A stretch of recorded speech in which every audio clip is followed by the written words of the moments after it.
عاشقان رسول کی دینی تحریک دعوت اسلامی کے تحت UK کے شہر برمنگھم کے علاقے اسٹریچفورڈ میں قائم مدنی مرکز فیضان مدینہ میں شب ولادت مصطفیٰ کے موقع پر عظیم الشان اجتماع میلاد کا انعقاد کیا گیا، جس میں مختلف شعبۂ زندگی سے وابستہ اسلامی بھائیوں اور مقامی عاشقان رسول کی شرکت ہوئی، جبکہ دعوت اسلامی کی مرکزی مجلس شورا کے رکن مولانا حاجی عبدالحبیب اتاری نے سنت و بھرا بیان کیا۔ دوران بیان انبیاء کرام علیہم الصلوۃ والسلام کو دیے جانے والے معجزات کا بیان کرتے ہوئے نبی کریم صلی اللہ علیہ وآلہ وسلم کے معجزات اور شان مصطفیٰ بیان کی، اور صحابہ کرام علیہم الرضوان نے کس طرح نبی کریم صلی اللہ علیہ وسلم کی شان میں اشعار کہے اس کا بھی ذکر کیا۔ حضرت عبداللہ بن رواحہ، حضرت حسان بن ثابت نبی پاک کی نعت لکھ کر جواب دیا کرتے تھے، اور نبی پاک فرماتے ہیں عبداللہ بن رواحہ تمہارے اشعار دشمنوں کے لیے تیروں کی مانند ہیں۔ اجتماع میلاد کے دوران جشن ولادت مصطفیٰ کے حوالے سے کلام بھی پڑھے گئے۔ دوران اجتماع رکن شورا نے دعا بھی کروائی۔ ساری خطاؤں سے درگزر فرما لے،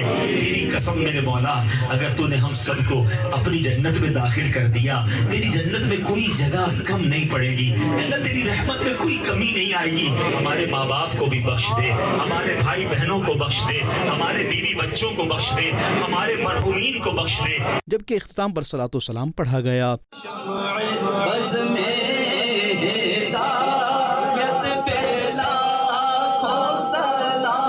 اجتماع میلاد کے بعد عاشقان رسول کے رکن شورا سے ملاقات کا سلسلہ بھی ہوا۔